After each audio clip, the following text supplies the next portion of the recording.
We haven't even said anything yet. So I just want to welcome everyone to Halo Reborn here at PAX Prime. It's been about a year since we were here talking about Halo 4. Back then, we couldn't really say much, but somehow we stretched it out into an entire hour. But we have some cool stuff to share with you today. Real quick, just want to start out with introductions, and then we have something cool to show everyone here today. My name is David Ellis. I'm a designer at 343.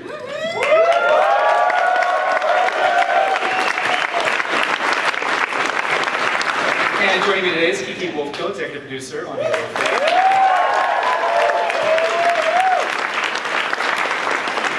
Mr. Josh Holmes, franchise creative director at 343. Kevin Scott, art director on Halo 4.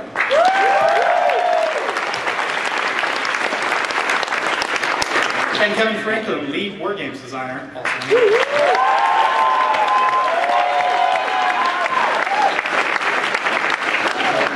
So we're going to kick things off real quick here. We actually are premiering a brand new behind-the-scenes video of Halo 4 here today. And I'm just going to cut to the chase and hit play.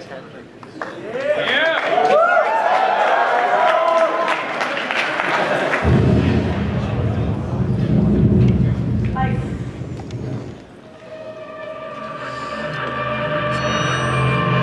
I'm giving you the tools, right? I'm giving you the sandbox. I'm setting the table for you, but it's up to you to decide what you want to eat. Master Chief is human. He's not a machine. He's not a set of armor with a big weapon. He's a human with resilience and courage. You know, and I was so looking forward to this moment because for Master Chief, you know, the stoic, the soldier, the man of few words, all that. But there was this progression, you know, in terms of his emotional side, even through the first 3 games. But this was going to be the great leap. What happens when that soldier starts to discover his humanity? We had to create a situation that was going to knock him out of his comfort zone. The Master Chief has settled into this comfort zone of being the hero. You know, it's interesting. Early on, we talked about the hero's journey, and like, how do you have a hero's journey when he's already a hero? What are the sacrifices that you need to make in order to preserve something as precious as humanity? The journey is the important part. The growth is the important part. And so, really, where does he still need to go as a human? That became the key to not just the story of Halo 4, but the entire trilogy.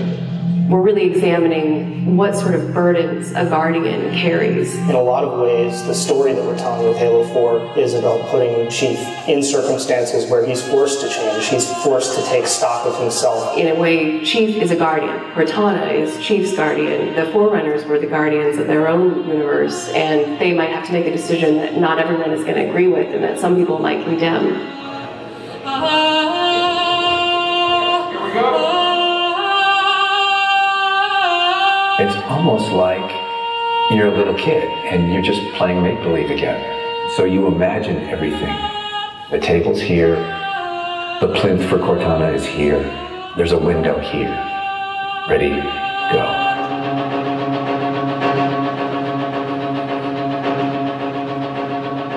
How can we immerse the player even more in this world that we've built around them? I'm not doing this for mankind. How can we have Chief have to deal with his own humanity? Everything had to be predicated by what the character needs were and what direction the characters needed to go in. The art direction specifically for Halo 4 isn't about creating an emotional tone for Halo 4, it's about creating an emotional tone for every single moment and experience that the player needs to understand. Similar to what we said is that, you know, we build what we need to see.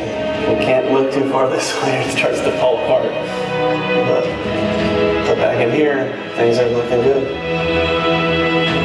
Film is like, I'm going to create something and it's going to be awesome and I'm going to polish it and I'm going to own it, but I'm going to share it with you, which is very different than game storytelling, which is I'm going to give you all the tools, I'm going to give you all the possibilities, and it's up to you to discover it. Answering questions and answering the directions that the narrative had already taken to find a path forward for us as we started to tell the story. We're always telling these huge, big stories. You've got Infinity, it's the biggest ship that has ever been launched. We've got Requiem, which is like the biggest Forerunner artifact we've ever found. But in the middle of all that, we've got this very small personal story between Master Chief and Cortana. You tell the story with every detail that you put into a game. Immersion is really what allows somebody to believe your universe and also become emotionally caught up in your universe. Ready to get back to work? I thought you never asked. How do we make sure the sights and the sounds and the things that they're feeling as a player inhabiting that suit really comes through more clearly? And you know, technology has allowed us to do that with much higher fidelity than back in the CE days. Okay, so those are definitely bigger ones. Yeah, those start to get. Just because we got more people. Let's roll video. So this will be just video and audio only, no face, no mocap.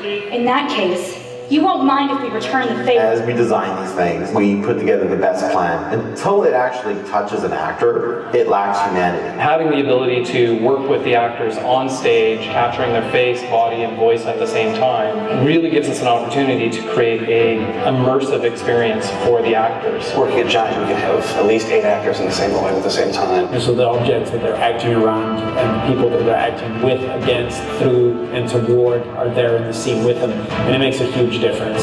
We sent out a breakdown for the characters and how we wanted them to feel. We ended up getting, 80 or 90 submissions back through our casting team. Casting for the Master Chief is tough. You need a performer that has a really raw physicality to him, and yet he has to, within the confines of this suit, be able to relate and relay emotion.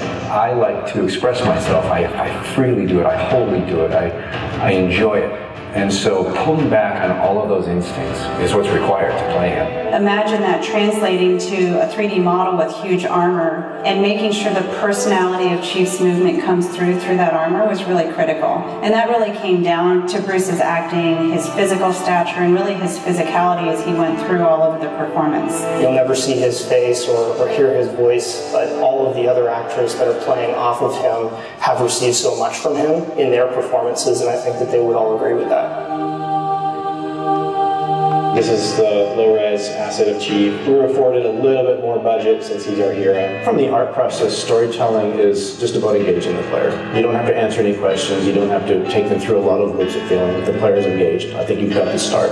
So Master Chief's a difficult one because he's a dude in a helmet.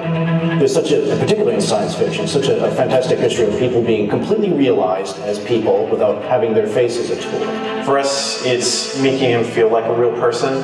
We have a new male sculpt, and then from there we sculpt it on physically, a tech suit. And on top of this, guys, when we spend time just doing all the details and trying to add some of that functionality, even little bits here and there like braille, this just reads 117. I think it's connected to having even more modern visual flow when it comes to his lines, his design, the way you follow the outline of Master Chief. Trying to put it to an area where it feels realistic, that it feels kind of tankish. What do you think of a tank? You think square, you think metal, there's some wear and tear on the edges. So those things we want to grab, put them on the Chief so it communicates that. The fingers are missing here on these. They have armor caps that come on, but he doesn't have armor caps on his trigger finger or thumb finger so that he could have more tactile sense when he's shooting and loading his weaponry. The last thing we just changed was his visor. His visor picks up the elements based on the room that he's in. We want to take every inch of the character to tell a story as much as we can. Above all, he still needs to connect with the player. They still need to understand him as being that character. It's somebody who's been very loved over the last 10 years.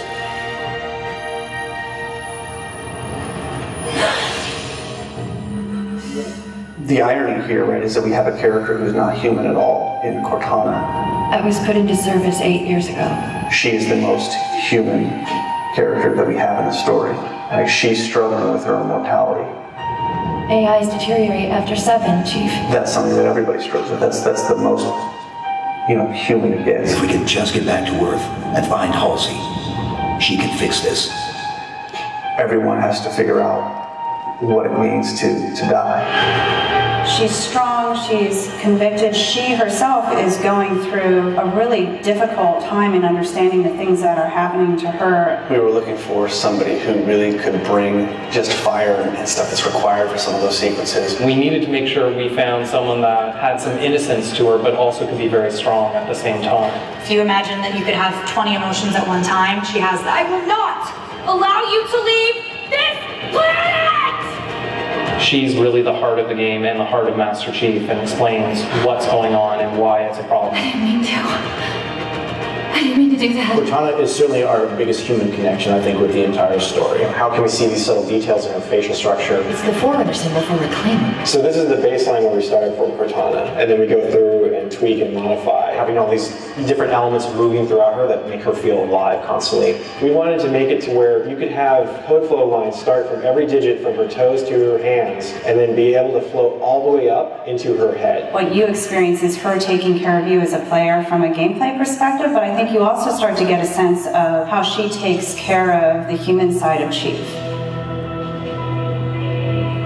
Wake me when you need me. They spotted Bringing Jen and Steve in and having them layer their voices over the character performances in the cinematics, that just brought the whole experience together. You look at just the number of lines that the Chiefs had over the course of the franchise, and it's not a lot. How much firepower would you need? And yet people will immediately call you out on the Master Chief's voice being something very distinctive and important to them. The funny thing is that they've had this off-screen chemistry because they didn't actually meet until last year. Not only is this the first time they've ever sat together on a panel, this is the first time they've ever been in the same room or even met. So seeing them meet and seeing them have that chemistry in real life and seeing how they acted together in the scenes, it just felt like we just missed this opportunity for all these years to actually get them together and get something even more memorable and more exciting out of them. From the beginning, they were great choices for those characters. You know, Steve has this very stoic personality that comes through in his few words. The same way Jen's voice is confident and it's strong, but it can also be playful. You do know you don't have to wait until the last minute just to impress me, right? In many ways, Halo 4 is the first act. We want a player to be able to ask themselves what it is to be a hero. Is the sacrifice worth it? I often think of him as like Atlas, you know, like he's got the weight of the world on his shoulders all the time. Chief and Cortana are the same person, but she has always been the reflection of his humanity. People don't play Halo to watch a soap opera, and yet you don't want to just be kind of pulp. To me, it's a natural progression of this story, and it takes this relationship to the place it should go to.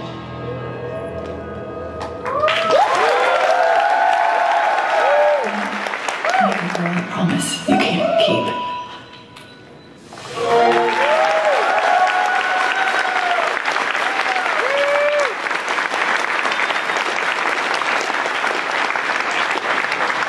So I think that sets the table pretty nicely. Here we are today, we're less than 70 days away from launching Halo 4 on November 6th of this year.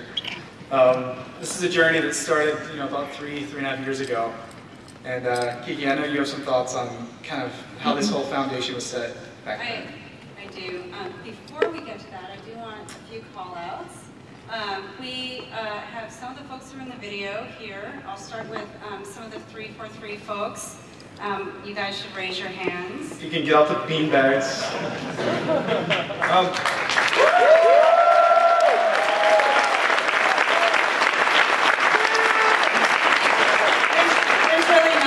Graceful than a PAX beanbag chair. Yeah, those chairs can be smelly. And we have two incredibly special guests with us here today. You saw them in the video. You're going to become much more familiar with their work as you play through the campaign of Halo 4.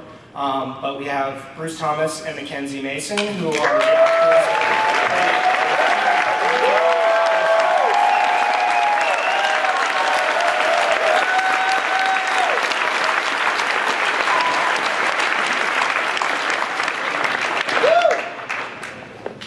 So we're gonna have a signing after this, right? We are going to have a signing after this, and we have rescheduled it a few times today. Hope everyone can bear with us. So the signing is going to be actually at 6:45 in the Q Hall. That's in the 4th floor of the Convention Center in the South Hall. If that's difficult to remember, we will do another announcement at the end, and we'll be putting that information out on the Halo Waypoint Twitter and Facebook. Apparently the fire marshals don't like people getting burned up. They're city touchies about that, so we had to reschedule it. So kind of going back to where it all began. Yes. Obviously the name of the panel is Halo Reborn, and it's so interesting because it's been such a long time since we've talked about that. Halo Reborn was sort of our vision statement for the game, and so back in the 19th century, when it feels like we started working on this game, we we define that as sort of our North Star for the team. So this slide was fun. Literally, this came out of a deck that we created for our prototype exec review back in 2009. But this is really the statement that we've been following, and for us, what it really speaks to is, you know, this isn't Halo reinvented or revisited. It really is reborn, and there's a core DNA to Halo, which I think we all believe in, and there's sort of a new family watching over the IP, and that really flavors and shifts and changes it. Ruh-roh. Oh, we just lost our signal here. Yeah. It's all good. For me, because I don't need the rest of the song. But no, I mean, it was really important for the team because it spoke to the team having sort of the flexibility and the creative to flex their individual muscle. We brought such amazing creatives onto the team, many of whom are here on the panel, and I think you'll see that a lot. The video spoke to it. Some of the redesign of existing Halo characters. You'll see it in the game design. You'll see it in all sorts of different areas, and it's really exciting that you guys get to actually play some of those changes. But know that we looked at this as not taking Halo and throwing it out the window and putting it anywhere else. It was there's something that's very core and true, and we want to take that and we want to grow it. Maybe grow it in a little different way because we have some different people who have amazing perspectives that they add to it. So, you know, we looked at it as this is the next generation of Halo, and that's really where Halo Reborn came from. So we don't actually have our monitor, but we're going to keep going throughout this presentation. So you're going to have to help us out. Crane our necks. Crane neck to the left. We're winging it. I think Kiki talked about the core of Halo, and I'm speaking for myself, I'm sure there are others out there. For myself, is obviously the Master Chief is a huge part of the Halo franchise, and being able to bring him back after 5 years in Halo 4, it's just a huge task to undertake, and Kenneth and his team really started that journey several years ago, and I wonder if you could talk a little bit, Kenneth, about what this process was like for you for bringing the Chief back, as we are going to switch over to the next slide, which actually is a pretty cool picture, and Kenneth can give you a little bit of history on that one. And in fact, it will be a little bit embarrassing because I did this, but this was actually the very first sketch we did of Master Chief 3 years ago when we were actually trying to hunt down our vision of what Halo 4 was going to be. The thing that we did kind of find here, I think, was the challenges kind of intersecting from the expectations that all of you had, the things that the team itself really wanted to invest in this character, bringing all this kind of new experience into the fray. Yeah, I'll add this. This is probably one of my singular most favorite images from the concept phase of the game. You know, one of the things we wanted to capture early on was this sense of Chief being this, you know, 900-pound Spartan in this just like giant pile of metal and armor, and also being someone who is powerful and agile, and there's something so dynamic about this image, and it really just captured beautifully all of those pieces. This particular piece, actually, before we start anything that's sort of like important and pivotal to the game, we actually do a lot of emotional exploration before we actually get to anything tactical. This particular piece sort of resonated with everybody as sort of finding Chief's epic strength, and at the same time there's something, there's some pathos and sorrow about him. Like there's a little bit more feeling around this particular execution. And of course, eventually it had to intersect with sort of the practicalities. A lot of the things we wanted to do with Chief was maintain that degree of agility, give animation a lot of opportunity to kind of exploit, find great poses, tell great stories with the character. So we really had to find sort of a mid-ground. Looking back sort of at the time we were looking at what was sort of like the early kind of steps into Reach, and they had this interesting challenge where they were doing characters in the past, and yet they need to make them look cooler. And so we had this additional interesting challenge on top of that. So I was going through all of like Isaac Hannaford's like gorgeous concept art around the Spartans for Reach, and trying to find a good language that gave us like this character, Master Chief, needs to be front and center across all Spartans and across the entire universe. And so we had a lot of talk-ins, I think, around trying to get him into a place where he resonated. This is one of my favorite images. I think it shows off a lot of interesting stuff about kind of the personality of the Chief and where he's at. David Ellis also likes color. So this particular piece was kind of interesting. But this particular piece, I mean, okay, I got this. There was, when we were initially building sort of the vision, everybody can understand and has seen that heroic moment where the character is running away from the explosion at the very last minute, escaping. That's a really powerful image. In my head, I'm going, that's not our character. Chief's the dude's going to run into the fire. I wish I had a little guitar stinger there. And there we are with the Master Chief that you'll all be getting a chance to don his helmet here when Halo 4 launches in November. Of course, Master Chief isn't alone on his journey. He's got someone along the ride with him, and that's Cortana. I'm wondering if there are any specific thoughts on how you see Cortana. I think kind of in the video that everyone just saw, you had some pretty awesome quotes on how you see Cortana and her relationship to the Chief. I mean, it may sound the tiniest bit redundant, but I think everybody understands Cortana to be sort of Chief's full and reflection of his humanity. So for me, it's hard to think of them as apart from each other. She is very much a Master Chief, or a little piece of this tall. Yeah, I mean, we talked a lot about the connection that the two of them have, and it's pretty much the most intimate connection that you can imagine two beings having, and they're kind of like two halves of the same person. And so, you know, as much as Halo 4 is about the story of the Master Chief, it's also, you know, it's about Cortana's journey as well and her story. And so, like with all things, specifically Cortana, because we understand she had a lot of weight on her in terms of the story we wanted to tell.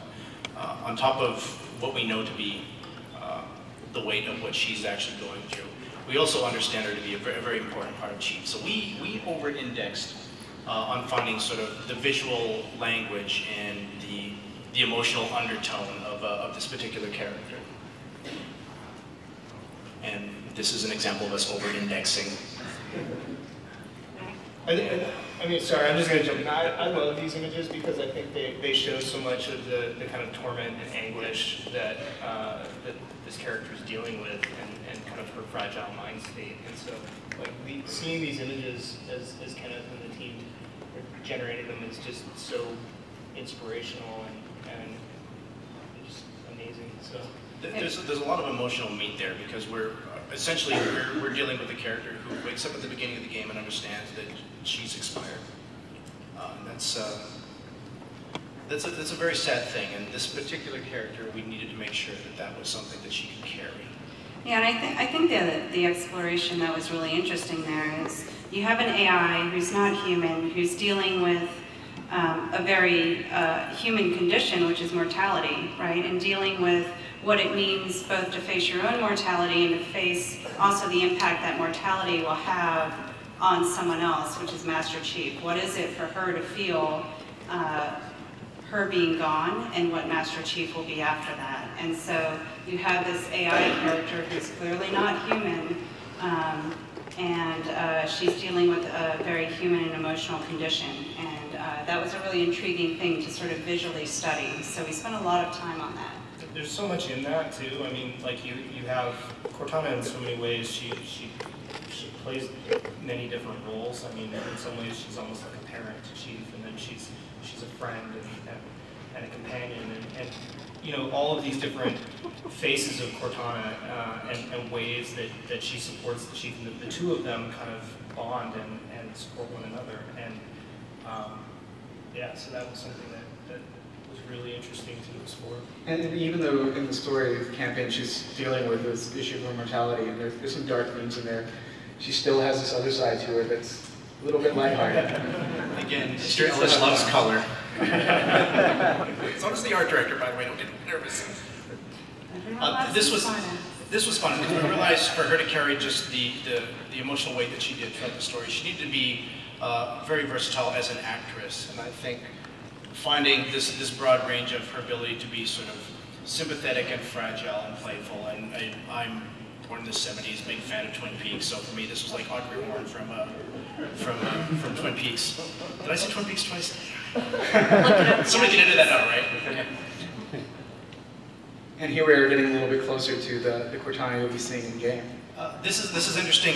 During the process, once we finally found this is how we want the character to feel, now we have to work into how do we execute on a specific character. This is what we call a visual target. This is for, just to be layman, I guess, about it, it is a piece of concept art that tries to remove every single bit of ambiguity it can. This is something we can talk to the graphics programmers, the character artists, etc., to execute specifically. Because I photo bashed this out of random stuff off the internet, and believe me, there's more below the cut line. We had to mosaic out the face, unfortunately. But, and we see.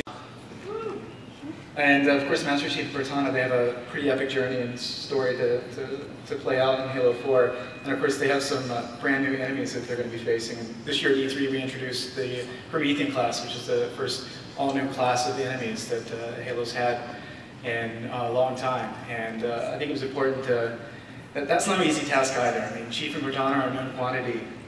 How do you bring something out of nothing?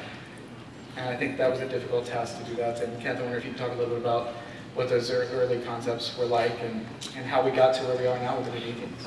It was definitely terrifying, but I think it was also the most exciting thing for this group to actually deal with. Because I think very, very early on, we knew we wanted to do this. The fiction was still kind of a moving target. So we just had opportunity just to explore. As you can see, this is artwork by Gabriel Garza, just trying to find ideas. At the time, we were trying to find the arch analog to Master Chief, so it was essentially AI-driven dude in an armor suit, the combat skin. And so this is a massive iteration. From actually working through this idea, and we actually built some of those things. Yeah, I mean, we can't even explain how, in some ways, painful, and in other ways, you know, just incredible the journey was for us, because we kept going through so many iterations of this being because we wanted to get it just right. As Kenneth says, like, it's got to be that arch analog, and so it's got to hit all of the right notes, and that meant an incredible amount of iteration and trying different things and ultimately throwing them away and starting over. Yeah, I think the overarching feedback was there's a degree of visceral satisfaction. We just lose shooting at a robot. For all intents and purposes, that's what we ended up with. So we really tried to work into something that had like a stronger emotional tone, something players could connect with when they shot at it. Some of the earlier... We're running out of time. No, that's good. Some people may recognize this image. We teased it a little bit last year at the Halo 4 panel. Put a little flutter cut at the end of the video, and we thought we did a pretty good job of hiding it, but literally that afternoon people... Yeah, the internet is strong. Most of the image together. I was very impressed. I don't Photoshop. So, this was again before we actually execute on something. We do a deep exploration on the emotional tone of a character, and this is where we felt we kind of nailed it what we wanted out of this character. This is again another visual target. This is the specifics of we want things to look exactly like this. And so people come to us going, "What do you want the metal to look like? Look at the picture. It's removing ambiguity." And once we figured out what everybody sort of needed out of this character, from animation to gameplay to fiction to storytelling to character. This is the concept where we finally decided, okay, we found it. Let's start building it. And that's our boy. And this is me slicing that boy with a sword. And so as far as the Promethean's concerned, that's the birds and the bees. So we're actually gonna need to do something a little bit unorthodox here. We're still waiting on a monitor, which we actually need. We're gonna be doing a demo of something in a little bit. Yeah. So we need somebody to mine. So while we're still working on that, and please bear with me. This is very unorthodox, and please everyone be as calm as possible. I think we're gonna go ahead and take some questions while it's being worked on. I know, but oh my God, we're off script. Otherwise, you know, just need to buy some time so we can get this monitor up and running so this demo for you. So calmly. And Suppose come on up and try to remember where you sit. Gentlemen helping us with the AV, I will kill you if it's not fixed soon and we get hit with a really hard question.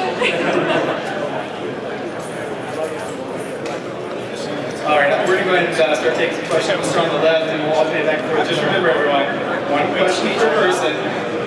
And go ahead. Okay, this is a question from Reborn on Reddit. We would like to know when we expect to learn more about the other two Forge World maps. So he has a question. The question is, when are we expecting to learn more information about the other two Forge environments that we're introducing in Halo 4? Interestingly enough, you will learn just a little bit more about one of those today if this monitor works. Yeah. I got to play the game today, and I'm following it like everybody else has. It looks amazing, and huge steps forward everywhere, but it really looks like Halo. So where is the biggest change where we're going to see 343 to that, and that's awesome. So the question is... I'm not 100% sure what the question was. What is 343's signature? What is the biggest step forward you guys have done? Where are we going to notice this change? Yeah, I think it's a signature that actually is fairly broad, right? Like I think some of it is in Spartan Ops and moving that forward. I think some of it is in some of our storytelling methodology, right? I think that's something that is really unique to the creative voices we have on the project. Yeah, I would say, just the commitment to great storytelling and the way that we use that to connect everything that we do from the campaign through to the multiplayer experience, and just, the story informs a lot of what we're doing across the entire game experience. I think the other one that we've taken as a pillar of Halo that we all love and that we've kind of really expanded upon is the idea of player choice and empowering players through the sandbox, but also through the ability to customize your individual Spartan and kind of like customize to suit your play style. And that really speaks to one of the things that we love most about Halo, personal expression. Thank you. Thank you. Hi. So map hazards in Halo 2, they were like some of my favorite things, like the train and terminal, or the stalactites and the waterworks. And I was just wondering, is that something you guys ever thought about or are thinking about? I think you've seen the build on the floor today. There are lots of vehicles which are gigantic map hazards that are showing off right now. We have lots more maps coming, and I think this is going to be impressive with what's coming for sure. The actual hazards themselves we haven't shown any yet, but the sandbox conditions, well, the ordnance options and the vehicles especially, have really sort of filled that void in many ways.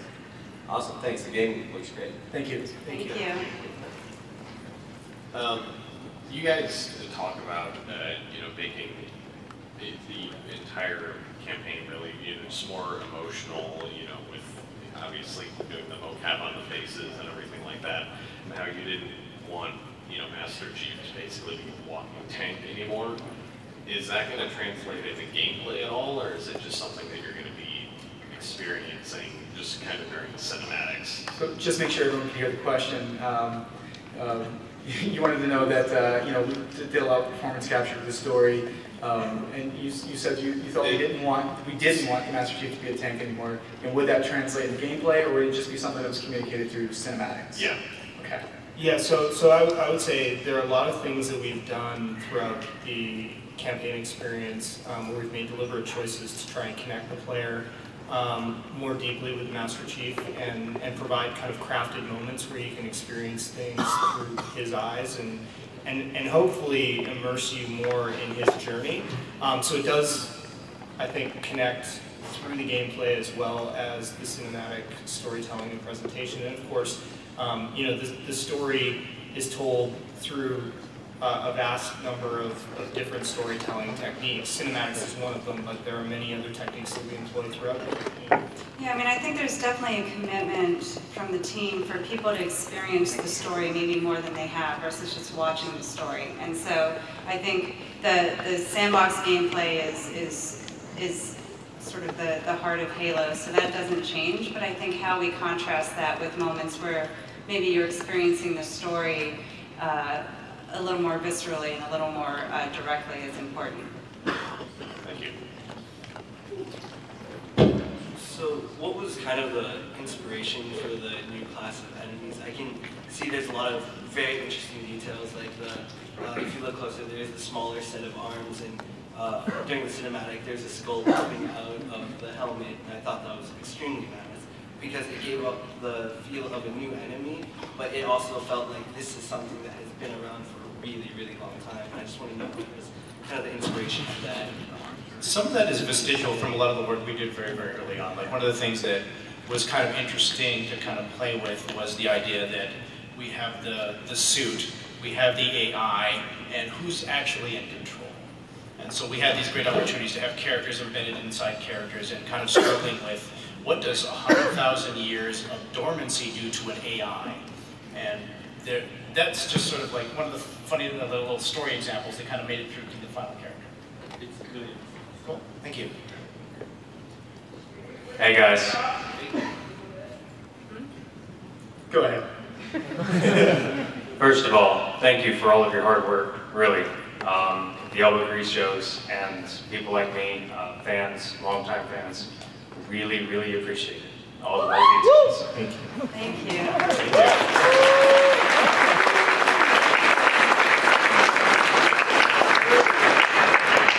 That said, one of my favorite sounds like security. That's a big butt coming on. Seriously though, one of my favorite aspects about the Halo universe is the extended fiction. And specifically one of my favorite things about enjoying the narrative of the Halo universe is, or was, John's relationship with his brothers and sisters, Fred, Kelly, Sam. For people like me who really would like to see more of, what happened during the time that he had with them, in the next 10 years, do you think maybe there's a possibility that we could see that? So, sorry. No, I was clearing my throat. I would say we are equally enamored of that storyline and the depth of that, and really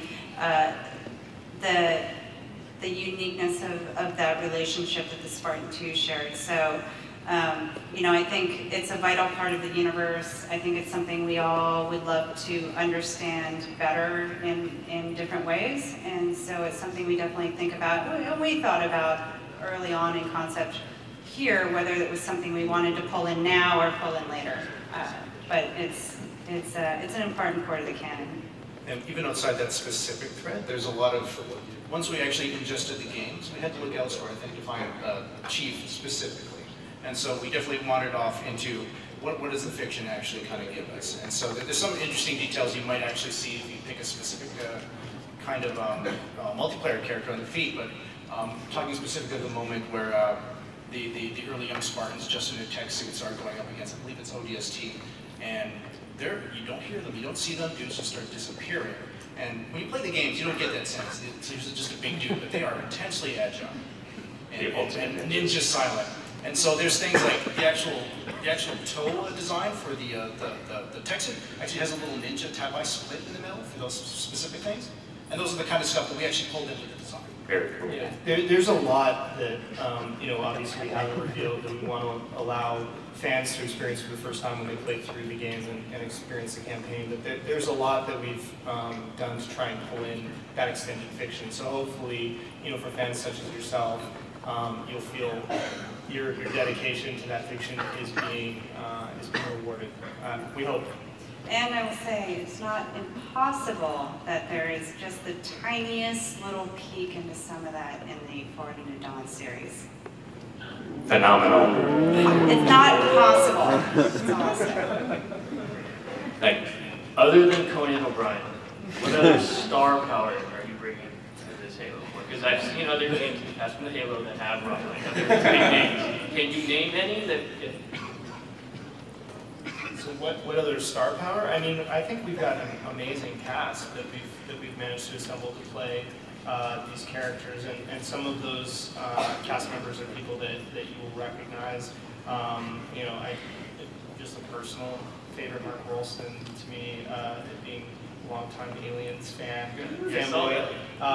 Loved having him in the game, but we also have a number of performers that are coming together. It may not be as recognizable to you, but hopefully after you've seen their performances in the game, you will come to appreciate them, because it is just an incredible ensemble cast across both the campaign story as well as the Spartan Ops story in that series as well. Thank you. So we're going to try and go ahead and switch the signal over and see if this works. Yes. So before we quite kick this entire match off, if everyone who's up for the Q&A, if you can kind of find your seats again, because I just don't want you standing the whole time. We will get back to some questions later. Thank you very much.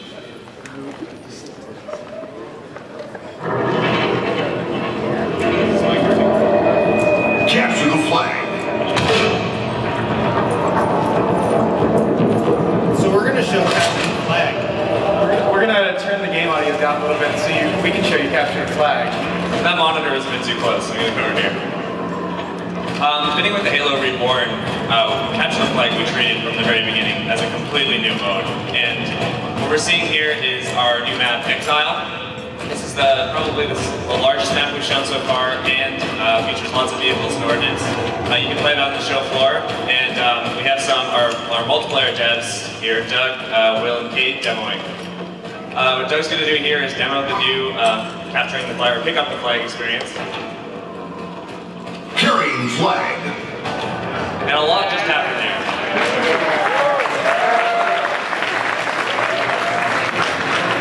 So telling the story of a multiplayer match is really through player roles. And the flag carrier we knew was deep in Halo, but as we were rebuilding the experience, we really wanted the flag carrier to just be the ultimate badass. And so right away we had some music kick off. A clear indication what's going on up the top with our new UI that sort of an individual presentation layer for every role you're taking in the match. He's also got a magnet. I like to call it the Flagnum. It's kind of sweet.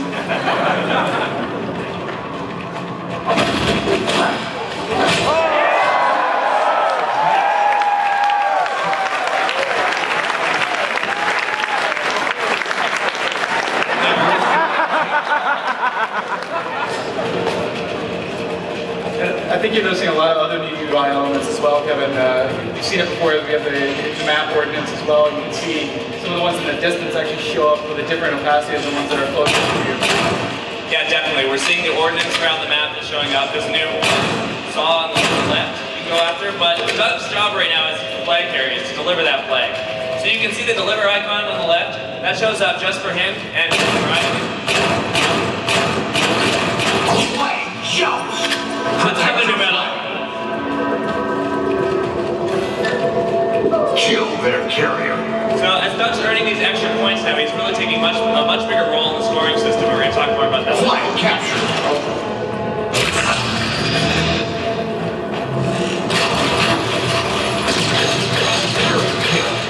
Protect your flag.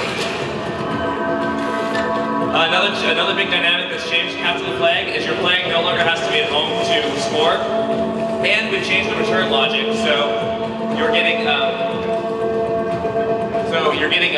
return is set on a strict timer, and that sort of sets the whole stage for the map and controlling this flag return area. This is the Goshawk, one of our new vehicles, and we're going to show off a teamwork medal here. Flag reset. Almost. This is a very live demo. Wrong trip.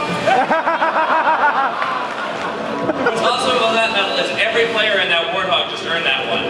So it's a really great way of rewarding teamwork, and we're looking for these fun and exciting things that players are doing naturally and finding new ways to reward them. So Doug's driving here, and he also gets the deliver nav point, which is an example of our customized presentation layer for each player. Capture assist. And the flag driver assist, which is another new medal.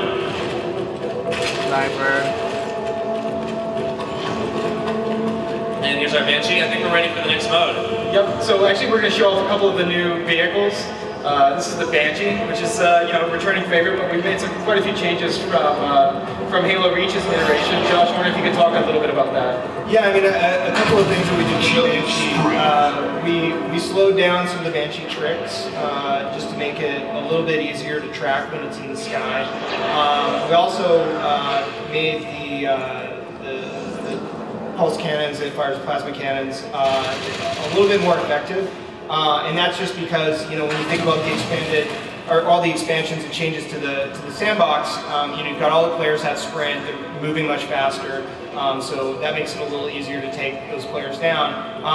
But, you know, also when you think about the Banshee, which has been at various times extremely dominant in Halo matches, you know, you have to think about all of those expansions that we made to the sandbox with the addition of things like, you know, plasma pistol and loadouts and other things. So we've tuned all of the vehicles in the game with that larger sandbox in mind. And the Banshee's not the only returning favorite vehicle. I think you may have seen the tank Scorpion underneath here, and I think Doug's going to switch over and show off some of the changes to that vehicle as well. First thing you notice, looks brand new model. It's got new audio.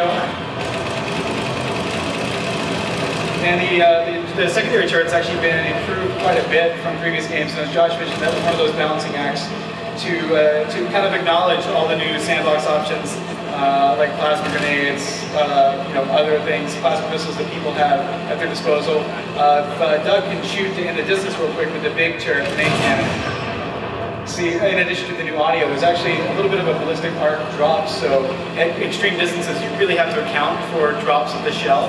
So it's a little more difficult to hit at extreme distances and helping to balance out so you're just not constantly getting hit by tank over and over again while you're just trying to find some cover on the map. Yeah, we also made some changes to the way that it handles, just to kind of, it's almost like a hybrid, right? Yeah, we've gone back a little bit more to the Halo 3 style of handling compared to Halo Reach. If you remember, you sort of had to do some funky kind of, like Street Fighter, kind of Hadouken kind of stick movements to be able to turn in tight corners. And so that was something we sort of went back to more of the style of Halo 3 with the tank as well. So that's just two of the vehicles that are returning. This time we're actually going to switch over to a different mode and we'll show off something that we haven't shown publicly before. So we guys are just going to switch out.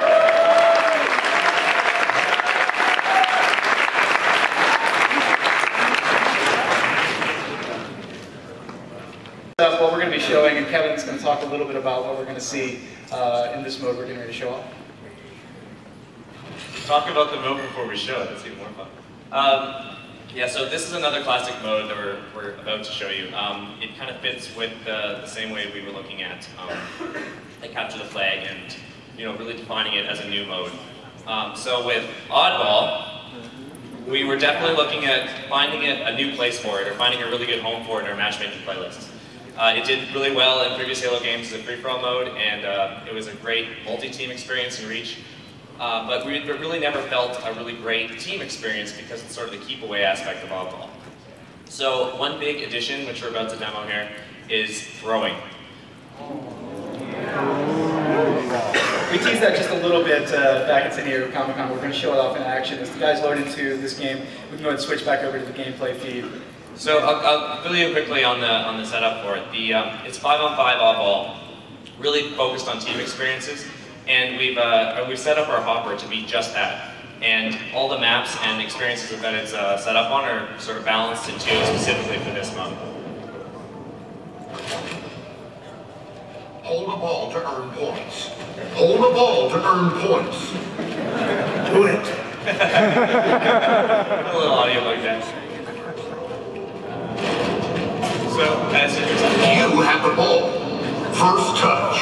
There's also a whole new set of medals for Oddball, so players are going to earn points for medal points and individual points for holding the ball longer, but also throwing them and passing them to their teammates.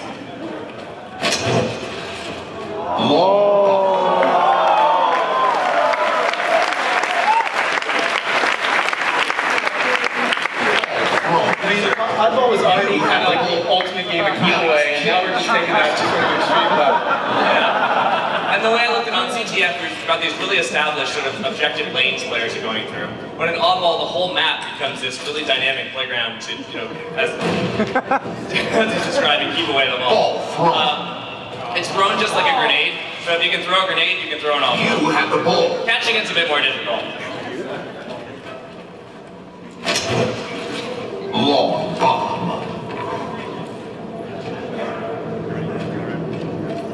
And of course, you're not just throwing it to teammates as well. Ball assassinations. You have the ball. Long bomb. Man, they got really good at catching that in the last couple of days. They've been practicing quite a bit. Ball thrown.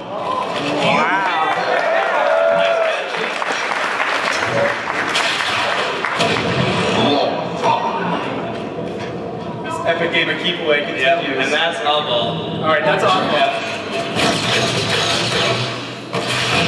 So we're not gonna do it quite there. We actually do have one more mode we wanted to show off here today. And while we're setting that up, I think we have a little background and story Josh wants to share with us about what you're about to see. Yeah, so last year we did the Halo Fest panel, and right after we kind of finished that up, and I was getting off the stage, I got completely cornered by Goosecheka from Grifball Hub, and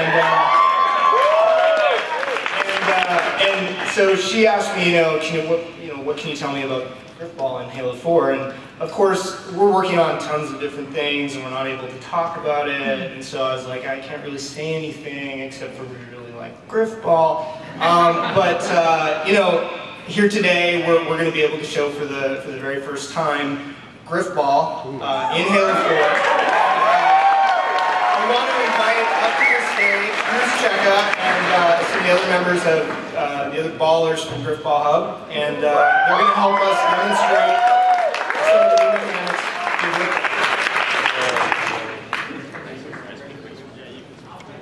So some things to touch on in Grifball. It's again, a new mode for Halo 4, and it's got full customization that's just for Grifball. So all the Forge stuff we've shown off so far is completely compatible, and we're about to load onto the Grifball court on Forge map.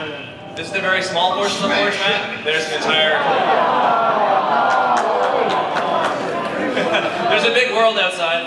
In addition to this empty... Just gonna plug that back in, we should be alright. Technical difficulties. Let's hope. There we go. So this is also the first time we've shown off the new hammer. And there's our grip. So just in Oddball, you can also throw the Grifball. And we've been working closely with the Grifball teams to really sort of hone and create this relationship between the sword, the ball, and the hammer. And I've always seen it as a rock, scissors, paper, but it's so much deeper than that. And as their skills are about to show off, it really shows in the gameplay. So it also benefits from the new UI, and you get nice clear kills. And we'll see if we can demo a score here. As I go to the other end. One more thing about the Grifball is we've changed the scoring to be much faster paced. The ball will now reset at the beginning, and this is one of the new things we can do is it's its own mode. And there it goes. There's a score. Another thing that Kevin was talking about before is the whole element of you get the grabbing hammer and the sword. There you see it in action. That actually plays an important role in Assassinate. Grifball this Assassinate. time. Kevin, I wonder if you could talk about that a little bit. Absolutely. As we've built Grifball, we've been learning and creating more of these tricks, and there's going to be many, many more that come. But one of the first ones we've looked at is the sword snatch. So with the sword snatch, you have a choice of hammering the enemy carrier or taking the more risky approach of using the sword. The benefit to the sword is they don't kill you first. The best part about these guys, they always play. It's just that you can't script it. You can't shut the competitive nature. No, they're always on competitive. So we'll see the sword try to go for a kill here. And you'll notice as soon as you kill them, the sword takes the ball away. So that's a big dynamic. If you were to hammer him, the ball usually goes flying. The next one I want to show off. And it makes a really loud thud, too. So in Grifball, there's really two ways to pass the ball. The throw, which is similar to the oddball throw, just like a grenade. But if you really want to get the ball down court fast, they've mastered the hammer pass, which we can't do yet, but they are amazing at it. And it can very quickly, as you see, smash the ball across the court. Do a jump catch too. I'm pretty impressed with that.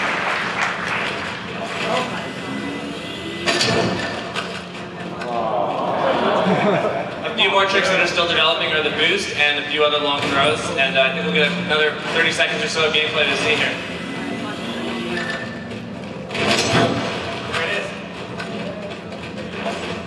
Really got to learn how to do Assassinate. that. Yeah. So yeah, I think that's Grifball. So thank you everyone for Grifball Hub for coming up there.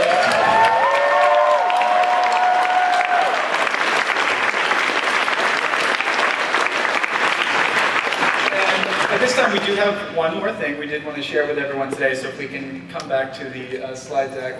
Bye, Grifball. Thanks, Grifball Hub. Thank you very much. And before we go into this, I believe Kiki has an announcement she needs to make. Well, just a quick thing, because I know we're running behind. First off, one thing we talked a lot about storytelling and character design and all that. One thing we didn't touch on was kind of the whole other half of storytelling, which is audio. Tajin, our audio director, is literally chained to his desk right now, finishing out the audio on the game, so he couldn't be here, but that is a really, really vital component of all of our storytelling goals. So I just wanted to send a shout out to Tajin and the audio team.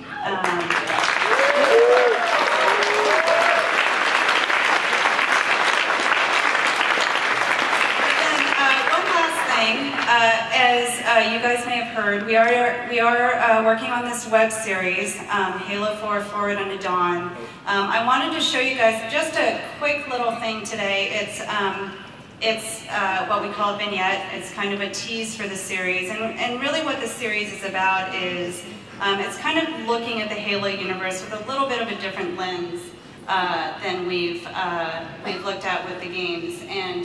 And it's live action. It looks at just that moment when the human covenant war is just starting, and it gives you a glimpse into a character named Thomas Lasky and a few other characters. Commander Lasky is a really pivotal character in Halo 4, both in the campaign and in the Infinity series. And so it's something we're very excited about. We wanted to show you this little clip. I will say that we're showing it early. It will actually release on Machinima next week, and we ask that you, and my team knows when I say ask, I actually mean do, but I ask that you guys not film this part because Machinima is great partners. We want their release to feel great. We want people to be able to see it in HD in all its glory for the first time. So I kindly ask that all of you very expert cinematographers put your cameras down for this.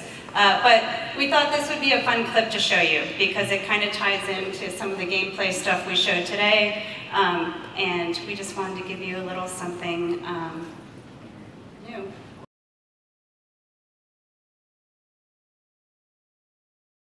So because of the technical difficulties, we're actually not going to be able to take any questions today. We're running a little long. Real quick though, before we do head out, I just wanted everyone from 343 who's here, can you all just stand up? Because these guys have been working really hard for a long time to bring everything.